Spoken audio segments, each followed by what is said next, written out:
누가복음을 보고 있는데요. 오늘은 본문 읽었죠. 누가복음 21장 1절부터 9절 가면 보통은 우리는 이렇게 생각해요. 아, 또 헌금 설교구나.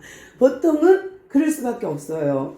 왜냐하면 예수님이 헌금에 관해서 꼭 집어서 과부가 많이 있다고 하니까. 그러니까 아이고 또 과부처럼 많이 하라고 지적하나 보다. 본문만 읽어도 이제는 성도들은 알아요.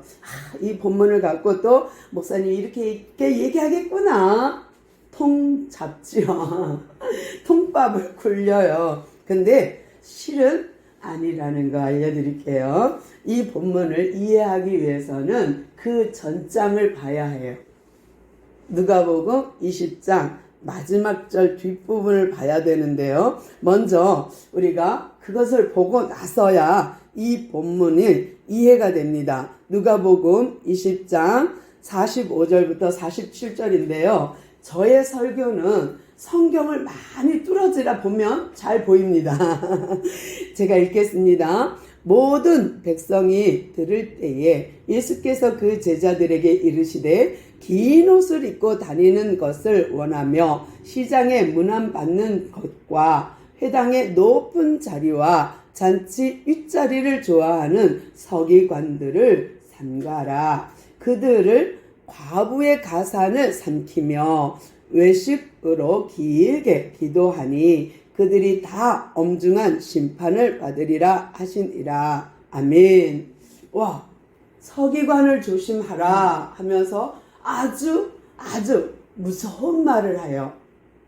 그러니까 지금 예수님이 성전에서 헌금하는 부자들이 와서 헌금하다가 가난한 과부가 와서 헌금하는 것을 보시고 말씀을 이어가는데, 실은 배경이 뭐냐? 지금 예루살렘 성전으로 올라왔어요. 성전 정화 사건을 했어요.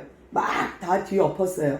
그리고 정말로 기도하기를, 정말로 부활의 신앙을 갖기를 원하셨어요.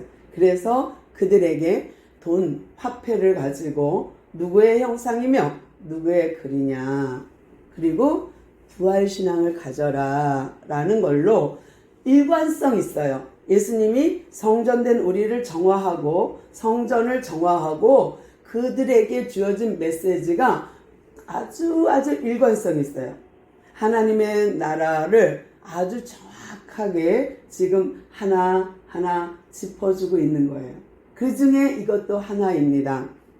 그런데 지금 예수님께서 성전에서 이제 예루살렘 입성하셔서 나귀 타고 들어오시고 하면서 모든 정화 사건을 하면서 지금 성전에 계신 거예요. 근데 성전에 계시면서 서기관을 조심하라, 이 말은 아주 무서운 거예요.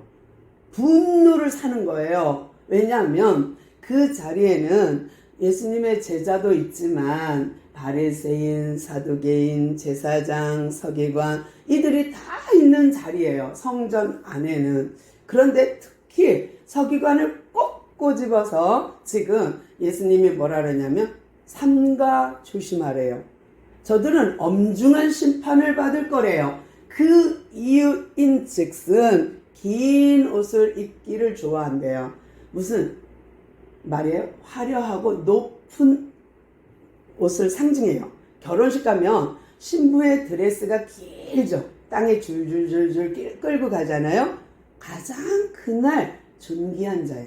가장 그날 귀한 여인. 그래서 긴 드레스를 입는데 깜짝 놀랐어요. 어느 결혼식 갔더니 짧은 치마 드레스가 있더라고요.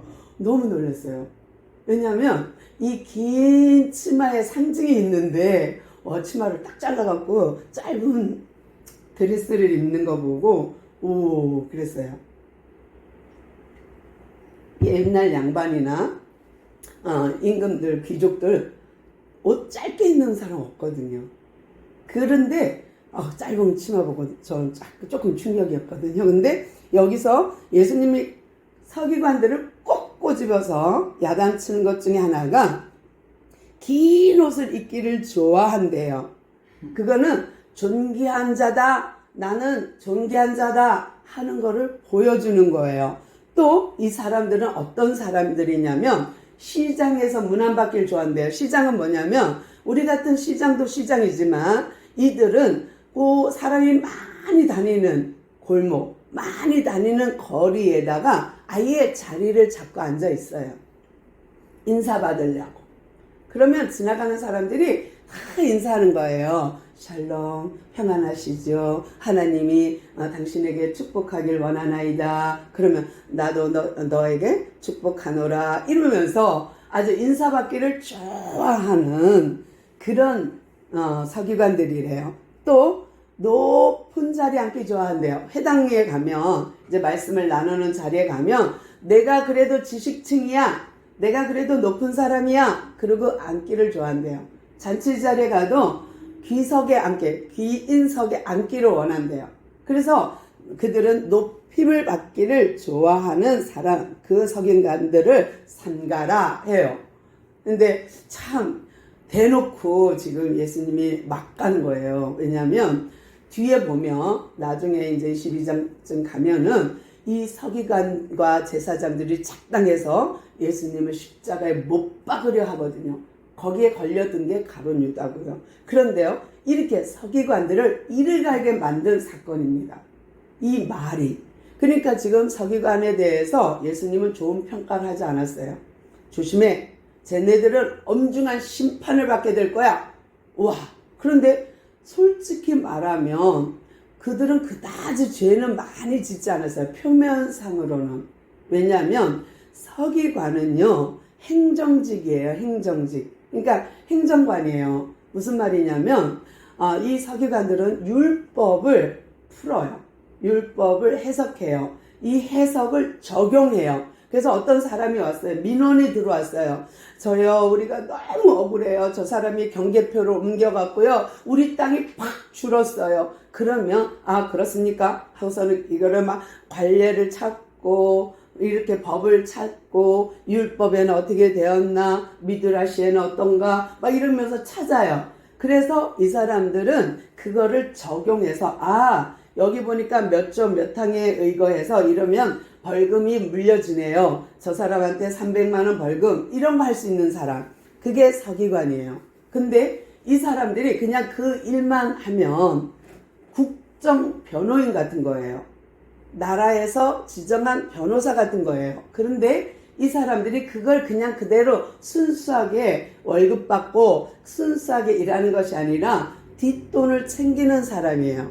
그래서 특히나 이런 억울한 일, 정말 슬픈 억울한 일 당하는 사람은 귀족들이 아니잖아요. 있는 집이 아니잖아요. 그 사람들은 권력이 있으니까 그렇게 억울한 일을 안 당해. 근데 주로 억울한 일을 당하는 사람은 가난하고, 그렇죠? 어렵고, 이런 사람들이 빼먹고, 이런 사람들이 억울한 일을 당하는데, 그런 사람들이 이 서기관한테 찾아가요. 저 좀 도와주세요. 저는요, 아무것도 할 수가 없어요. 알지도 못해요. 요거 좀 도와주세요. 그러면요, 하면 돈이 들어와야 돼. 그러면 도와주고, 안 그러면 안 도와줘. 그것이 서기관이에요. 그러니까 예수님이 지적한 건 뭐냐면, 외식하는 자요. 겉으로는 뻔지르르하지, 너 속은 썩었어. 그러면서도 율법을 해석해?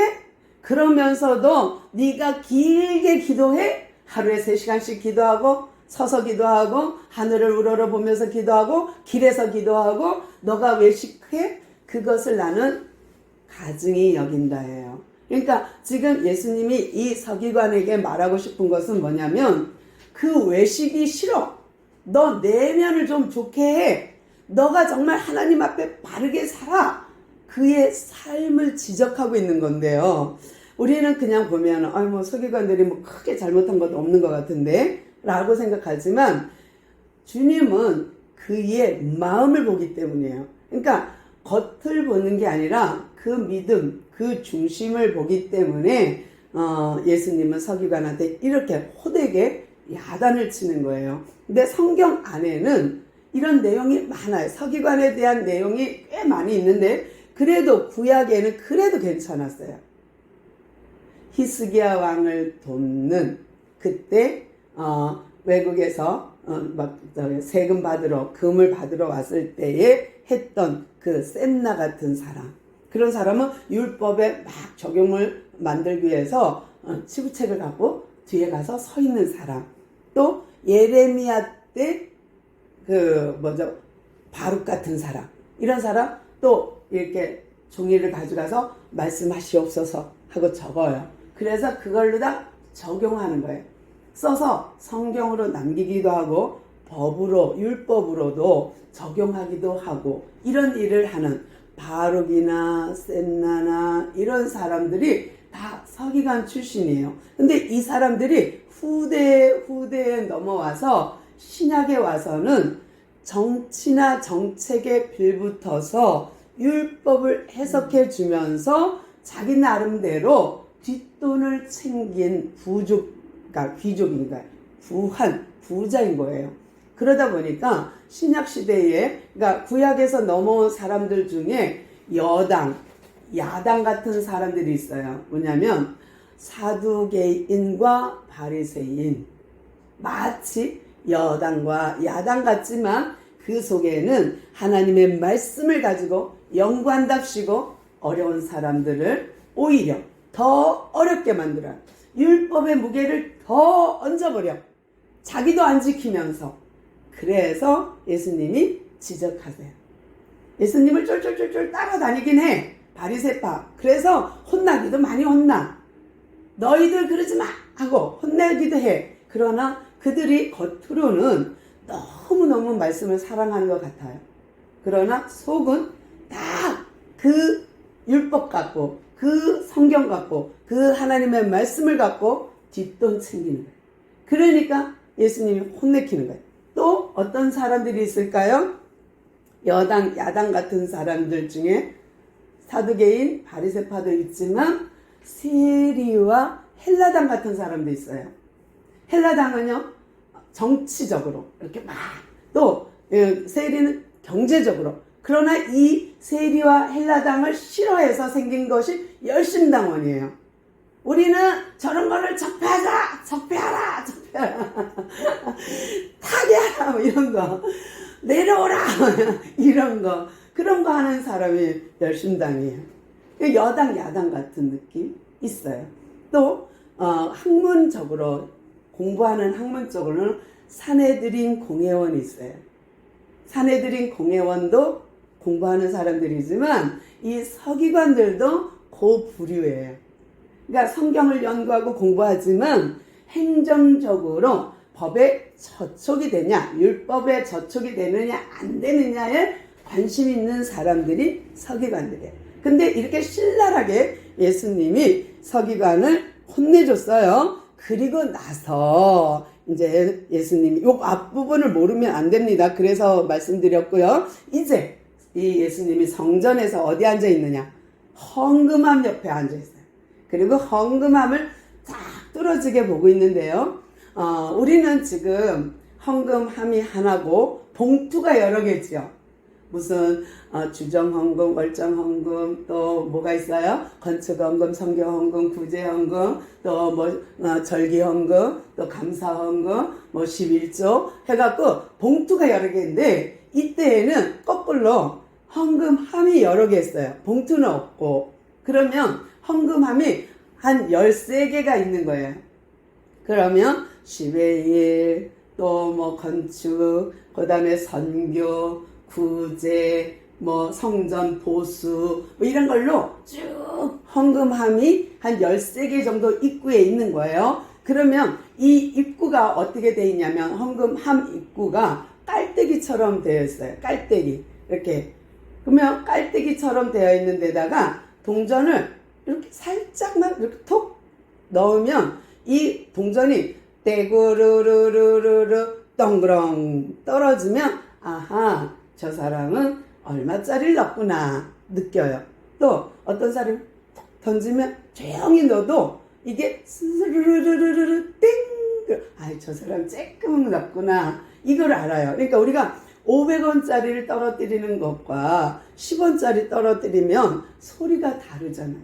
그런 것처럼 이들이 헌금할 때 옆에서 듣기만 해도 알 수 있어요. 저 사람이 얼마를 헌금했는지. 그러니까 예수님이 지금 계속 성전에서 헌금함을 쳐다보고 앉아 있는데 사람들이 부자가 와서 보라는 듯이 성전을 헌금을 툭 던지면 도도도도도도도도도도 뚱 하고 떨어지면 이렇게 되는 거예요. 근데 어떤 과부가 조용 와서 2렙돈을 넣었어요. 이 2렙돈은 지금 우리나라 돈으로 바꾼다면 한 2, 3천 원 정도. 아주 값싼 한 끼 값이랍니다. 비싼 점심 한 끼 값이 아니라 아주 최소한의 한 끼 값이래요. 2, 3천 원 정도. 근데 이거를 또르릉 똥 하고 떨어뜨리는 거를 사람들이 보면 어떻게 해요? 아이고 저것도 헌금이라고 아이고 그러거든요. 근데 이 여자도 또 그런 마음이 있겠지요. 뭐라 그래요? 아유 이거를 아이고 미안해라 아이고 창피해 막 하면서 할 거예요. 그런데요 예수님이 그걸 딱 보시고 뭐라 그래요? 이르시되 3절 참으로 너희에게 말하노니 이 가난한 과부가 다른 모든 사람보다 많이 넣었도다. 정말 많이 넣었을까요? 아니죠. 금액으로는 제일 적게 넣었을 거예요. 근데 예수님이 지금 무엇을 보고 말하냐면 그 사람이 가진 현금 그걸 보고 말한 게 아니라 그 사람의 중심을 본 거예요. 마치 겉은 번드르르하는 서기관을 속은 까만 것처럼, 그러니까 겉은 멀쩡한데 속은 다 썩은 것처럼 너희들 지금 과부를 봐라. 이는 겉과 속이 똑같아. 그 마음이 너무 예뻐. 믿음으로 온 정성 다하여 들었어. 그게 어느 정도냐? 그의 생활비 전부를 드렸느니라. 그러니까 정말로 저들은 부자들은 풍족한 가운데 헌금하였거니와 이 과부는 그 가난한 중에서 자기가 가지고 있는 생활비 전부를 넣었대요. 그러니까 생활비에는 뭐 생계를 할 수 있는 생존을 할 수 있는 생계나 생존을 필요로 하는 돈이 다 그 안에 있는 거잖아요. 겨우 그것도 2렙돈이에요. 근데 이거를 다 드렸대요. 그러니까 주님은 무엇을 봤어요? 그래도 하나님을 사랑하고 하나님을 섬기고 싶은 마음에 그거라도 하나님 앞에 드리는 그 마음을 보신 거지요.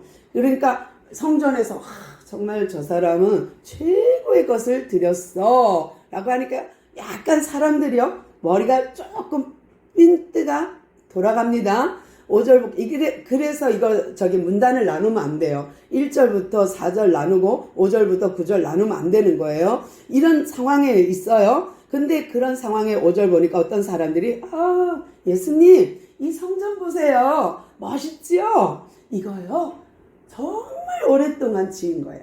46년 동안 예수님 태어나기 전부터 드렸거든요. 이거 그때부터 시작된 거예요 라는 거예요. 왜냐하면 주님 오시기 전 BC 20년 전부터 지은 거니까 주님 오시기 20년 전부터 성전을 지은 거예요. 이 성전은 헤롯 성전이에요. 헤롯이 에돔 사람인데 이스라엘 백성에게 잘 보이고 싶어서 돈을 많이 투자해서 만든 거예요. 많이 투자하기 위해서 많이 걷었겠죠. 헌금을. 그러니까 예수님이 그래? 너희들 너희들 헌금해서 삐까번쩍하게 지금 지었다고 나한테 자랑하니? 예, 여기 보세요. 이 보석들 보세요. 이 금 보세요. 이거요. 46년간 우리가 지은 멋진 집이야. 어떠세요? 하고서는 사람들이 지금 자랑합니다.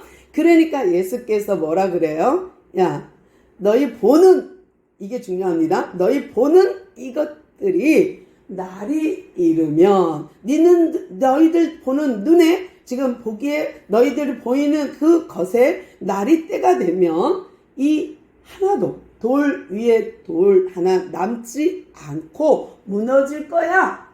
무슨 말이에요? 너희들 지금 보고 있는 이 46년 된 이 건물 부서져. 돌 위에 돌 하나 남지 않아. 깨끗이 없어지는 날이 올 거야. 이 성전이 하나도 없이 흔적 없이 사라지는 날이 올 거야. 너희들이 자랑하는 이 성전 사라진다예요. 너무 놀랍죠. 이들은 돈을 투자하고 헌금을 투자해서 멋지게 진 집인데, 성전인데 돌 하나 돌 남지 않는데요. 근데 이들의 자랑거리는 뭐예요? 이 돌 보셨어요? 이 돌 하나가 얼마짜리인지 아세요? 뭐 어떤 교회는 수백억이라고 하던데 그런 거예요. 이 돌 하나만도요 수억이에요. 이런 느낌이에요. 그러니까 예수님이 야, 그거 눈에 보이는 거, 너네 보고 있는 거, 그거 순간 사라지는 날이 올 거야. 그게 언제예요? AD 70년 로마 장군에 의해서 싹 부셔지거든요. 그러니까 그들이 깜짝 놀라면서 너희 보는 7절 볼게요. 그들이 뭐라 이르되 선생님, 그러면 어느 때에 이런 일이 있으며 어떤 일이 일어날 때에 이런 일이 일어날 때에 무슨 징조가 있나이까? 그래요.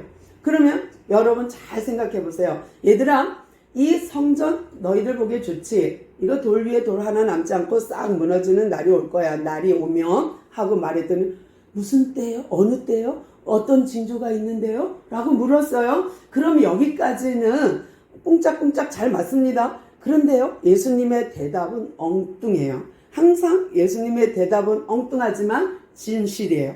예수님의 대답은 엉뚱하지만 진리예요. 8절 볼게요. 예수님이 그럼 언제 그래요? 라고 하니까 얘들아, 미혹을 받지 않도록 주의하라. 많은 사람들이 내 이름으로 와서 이르되 내가 그라 하며 때가 가까이 왔다 하겠으나 그들을 따르지 말라. 난리와 소요의 소문을 들을 때에 두려워하지 말라. 이 일이 먼저 있어야 하되 끝은 곧 아니다. 이해되세요? 그게 언제예요? 언제 무너져요? 하고 질문하는데 예수님은 뜬금없이 미혹받지 말도록 조심해. 누가 와서 꼬드겨도 내가 메시아다 하도 넘어가지 마. 난리가 나고 기근이 들어 말세야 그래도 흔들리지 마. 그래도 끝은 아니란다예요. 이해되십니까? 이렇게 질문했어요. 제가 여러분한테 그러면 성전 무너지는 때가 언제예요? 무너지는 징조가 있나요? 물었더니 이렇게 대답해요. 미혹받지 말. 이단을 조심해. 마음을 보드겨. 마음을 잘 꽉 붙잡아. 미혹되지 마. 이렇게 말을 한다면 이상하지 않아요? 뜬금없지 않나요? 근데 여기가 진실이에요. 지금 예수님이 서기관들에게 쟤네들은 심판받을 거야. 왜? 겉과 속이 다르니까. 저들의 믿음은 전혀 믿음이 아니야. 저들이 보이는 믿음은 믿음이 아니야. 저들이 보이지 않는 믿음 없어. 보이지 않는 그 신앙, 보이지 않는 거 보여? 이거예요. 그러니까 겉은 보이나 속은 믿음 없어 라는 거예요. 그리고 나서 성전에서 부자들과 가난한 여인의 헌금을 보면서 가부가 진짜 헌금한 거다. 이가 생활비 전부를 넣어놓으라. 이것은 믿음을 본 거예요. 부자들이 한 거는 자기들이 있는 거에서 흉내내고 자기가 있는 거에서 기분 낸 거지. 그들은 보이지 않는 그런 믿음, 그거는 없는 거야. 보이는 믿음은 있을지 몰라도 보이지 않는 믿음은 그들에게는 없어. 그러나 저 과부에게는 겉으로 보이는 믿음은 작을지라도, 작아 보일지라도 그 안에 있는 믿음은 대단해. 그것을 그대로 성전으로 갖고 와서 내 몸이 성전인 걸 알지 못하느냐를 가르쳐 주는 거예요. 얘들아, 보는 너희 성전이 그렇게 귀하냐? 거기에 붙어있는 보석, 건물들, 거기서 붙어있는 그것들, 금, 이런 거 너희들 중요하다고 생각하냐? 그거 돌 위에 돌 하나 남지 않는 날이 올 거야. 그러니까 언제요?